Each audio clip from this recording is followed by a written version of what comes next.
Welcome to the Glytamins audio presentation. In the next 20 minutes, you will learn what gallstones are, what kinds of problems they can cause, and what you can do to get rid of them. Gallstones are nothing more than coagulated bile. Bile is the green alkaline liquid produced by the liver, which, among other things, helps us digest our food. The liver produces about 1 liter of bile a day and stores it in a muscular sac called the gallbladder. The gallbladder then squirts this bile down a tube called the common bile duct into the small intestines to mix with the food that comes from the stomach. Well, that's what's supposed to happen. Unfortunately, with nutritional deficiencies and exposure to certain toxins, bile can thicken and form what is known as biliary sludge. When this biliary sludge forms, it makes it very hard for the gallbladder to get the bile into the small intestines. It's like trying to squeeze glue through a straw. It is out of this biliary sludge that gallstones are formed.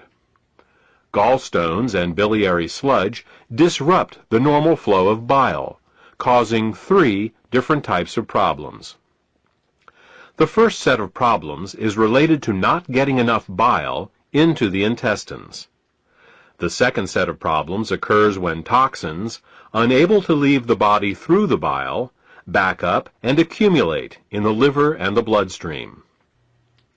The third set of problems occurs when the bile, unable to get into the intestines, backwashes into the pancreas and liver. Let's start with the first set of problems and consider what happens when the bile becomes too thick or full of stones to reach the intestines in required amounts. The first thing that bile does in the small intestine is to neutralize the acidity of the food coming out of the stomach. In order to disinfect and digest the food that we eat, the stomach secretes hydrochloric acid. Did you ever wonder why the stomach doesn't digest itself? It's because the stomach has a special mucus layer that protects it from this hydrochloric acid. But the small and large intestine have no such protection. Instead, they rely on bile. Bile is a very alkaline substance, and when it comes into contact with the acidic food from the stomach, the acids are neutralized. If bile can't get into the small intestine in required amounts due to biliary sludge and gallstones, then stomach acids in the food are never fully neutralized. They can cause acid burns along the entire length of the small and large intestines, all 30+ feet of them. We experience this as indigestion, heartburn, ulcers, and all manner of digestive complaints. In essence, we are digesting our own intestines. The next thing that bile does in the intestine is to emulsify the fats and oils in the food that we eat. Emulsification is the process by which fats and oils are made water-soluble. To understand emulsification, think of soap. It's next to impossible to rinse grease off a dish with just plain water. But if you put a drop of soap on the dish, the grease washes right off. That's because soap is an emulsifier. It's what allows fats and oils to mix with water. Bile is the body's natural emulsifier, and it is what allows us to digest the fats and oils we eat. Without this emulsification process, essential fats, oils, and all the fat-soluble vitamins we eat become very difficult to absorb. Without adequate bile in the intestines, a person can end up suffering from malnutrition, regardless of the quality and/or quantity of the food that they eat.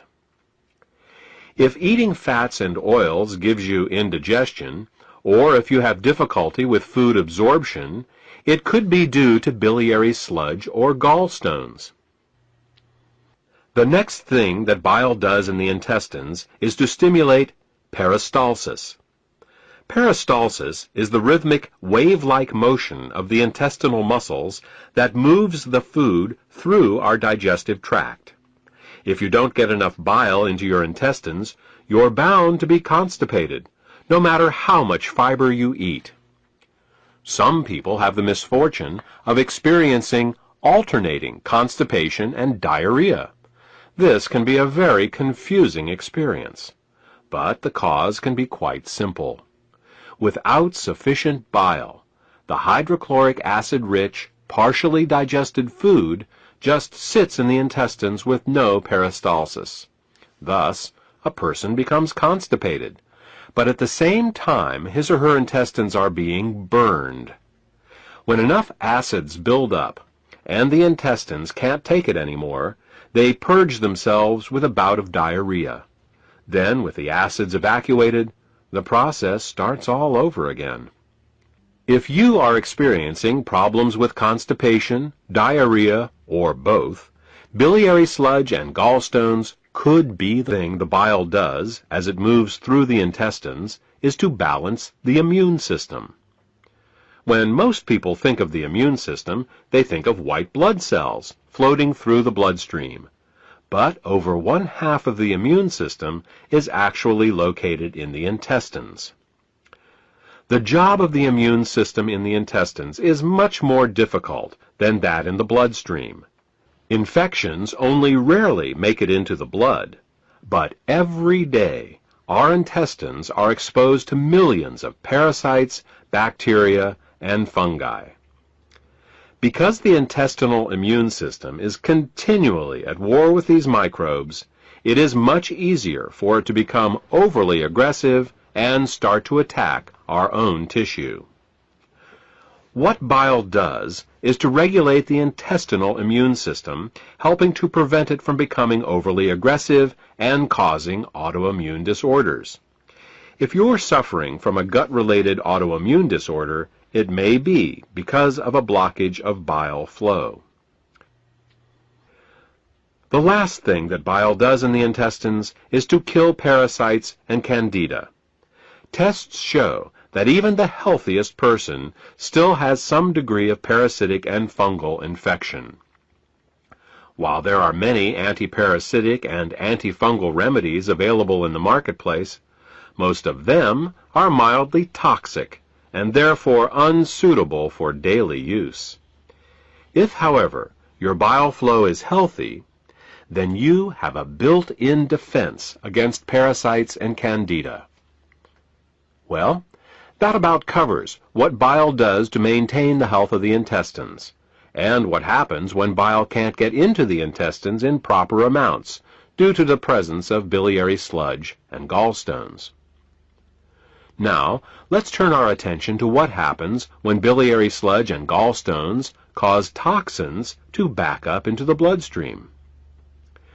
Just as the kidneys remove water-soluble toxins from our bodies, the liver removes fat-soluble toxins from our bodies by putting them into the bile. If the bile gets clogged up due to biliary sludge and/or gallstones, then the fat-soluble toxins can't get out, and they start to build up in the body. One of the first signs that bile is backing up is an increase in cholesterol. This happens because the only way cholesterol can leave the body is through the bile. Impaired bile excretion causes cholesterol levels to rise. It's that simple. In addition to the levels of cholesterol rising, bilirubin levels can also begin to rise. If they get to be bad enough, you can see the whites of a person's eyes, and sometimes their skin, take on a yellow tint. The technical term for this is jaundice. While an increase in cholesterol and bilirubin levels in the body is easy to recognize, the accumulation of other toxins is not. Literally thousands of toxins and chemicals are processed by the liver for removal through the bile each day. When gallstones and biliary sludge prevent these toxins from leaving the body, they begin to accumulate in the bloodstream and the tissues causing all sorts of problems. Dissolving gallstones in biliary sludge is an often overlooked but vitally important part of any detoxification program. The last problem we will discuss, that is caused by bile backing up into the bloodstream, has to do with immune function. As we said earlier, bile plays an important role in the immune system of the intestines by keeping it from becoming overly aggressive.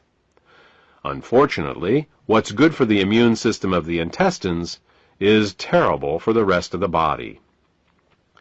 Studies have shown that when bile acids are present in the bloodstream, they inhibit chemotaxis and phagocytosis. These are fancy words for how well white blood cells can locate, move towards, and swallow infectious microbes. Thus, what starts out as a beneficial immunoregulative action in the intestines becomes an immunosuppressive action in the bloodstream and the tissues. These are all effects of bile backing up in the bloodstream. The final set of problems we will discuss is how biliary sludge and gallstones can affect the neighboring organs. In addition to bile acids backing up into the bloodstream, bile can also back up into the pancreas and liver, where it can cause alkaline burns. This is because the liver, pancreas, and gallbladder all share the same basic plumbing, the common bile duct. There are valves that keep the bile from backing up into the liver and pancreas. If a small stone finds its way into one of these valves, the valve can get stuck in the open position. If this happens, then every time the gallbladder contracts to squeeze the bile into the small intestines, it can also squeeze the bile into the pancreas and the liver, causing caustic alkali burns and irritation. You see, very alkaline substances can burn us just as easily as very acidic ones. And with a pH of 9.5, bile is very alkaline. Mild alkali burns for a short time in these organs may only result in local irritation, but over a long period of time, these alkali burns can cause diabetes, hepatitis, and cancer. Now that you know all the problems associated with biliary sludge and gallstones, the next question is, what can we do about it? Well, if the stones are large enough, your doctor may recommend surgical removal of the gallbladder. While taking out the gallbladder will rid a person of any stones that have formed in that gallbladder, it does nothing for the gallstones that are in other locations, nor can it do anything about the cause of the gallstones.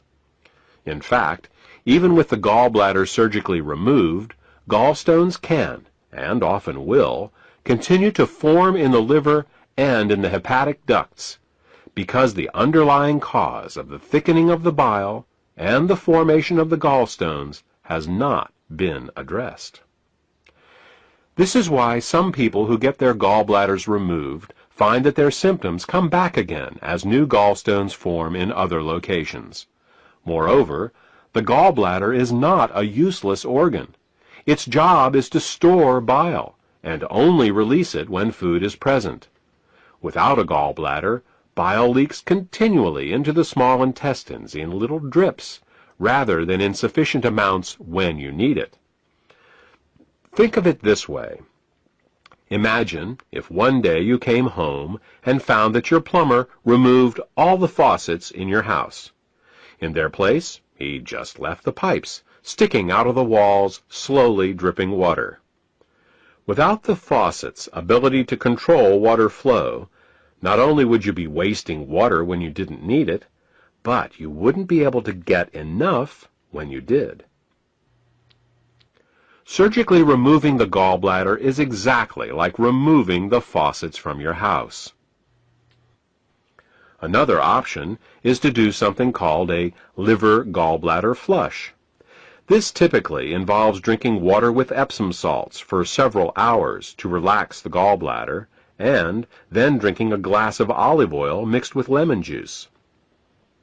While this flush will often result in hundreds of small green stones going into the toilet the next day, up to 12 of these flushes is usually needed to get all the stones out. And no matter how many flushes you do, 2 weeks after your last flush, you're back to making more biliary sludge and gallstones, because again, the cause of these problems was not addressed.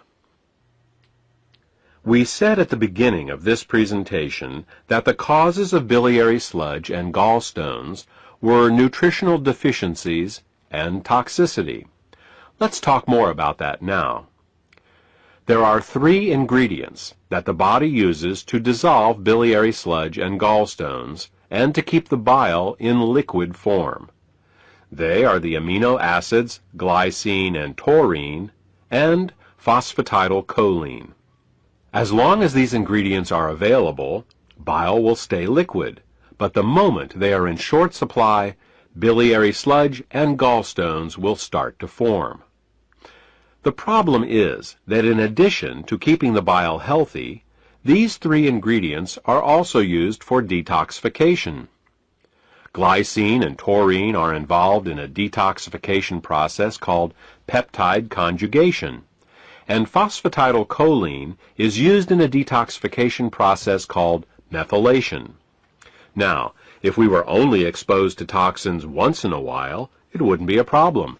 But in today's world, we are chronically exposed to toxins. As a result, we end up being continually deficient in these 3 ingredients. Take chlorine, for example. As a disinfectant, chlorine is one of the great public health success stories of the 20th century. When it was first used to purify water in the early 1900s, typhoid fever, cholera, and dysentery virtually disappeared from the U.S. But there is a price to pay for using it. Chlorine is very irritating to the body, so it must be detoxified. And the only way chlorine can be detoxified is with glycine and taurine. Since we are exposed to chlorine compounds with every glass of water we drink and every shower we take, it's easy to see how our glycine and taurine levels are lowered every day. Adrenaline and noradrenaline are 2 other examples. These 2 hormones are created every time we experience fear or anger. While they are useful in emergencies, if they stay in the body for more than a short time, they can cause terrible damage.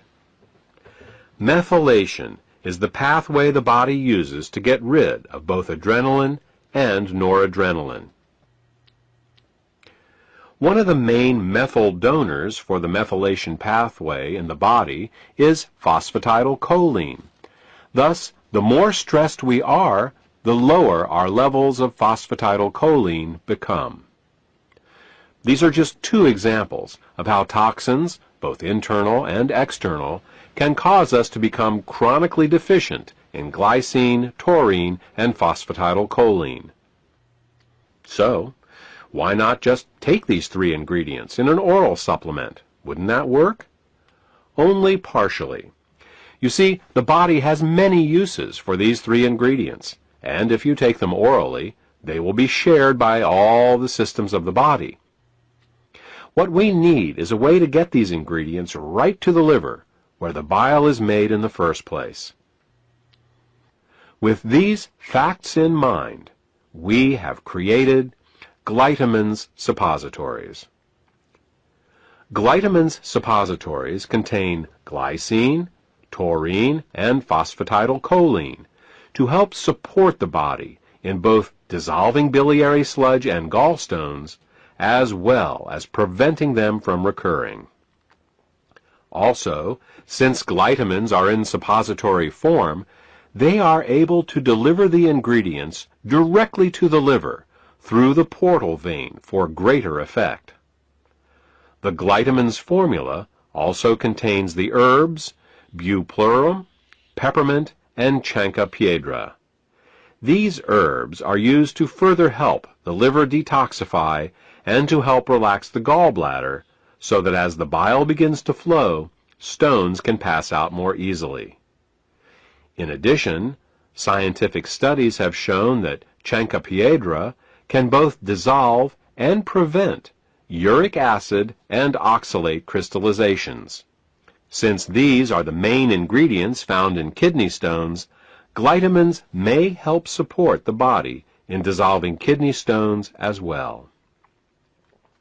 Properly liquefied bile both dissolves and prevents gallstones. It neutralizes stomach acids before they can burn the small and large intestine, stimulates healthy peristalsis, balances the immune system, protects the liver and pancreas from caustic alkali burns, kills parasites and candida, and allows the removal from your body of toxic fats and cholesterol.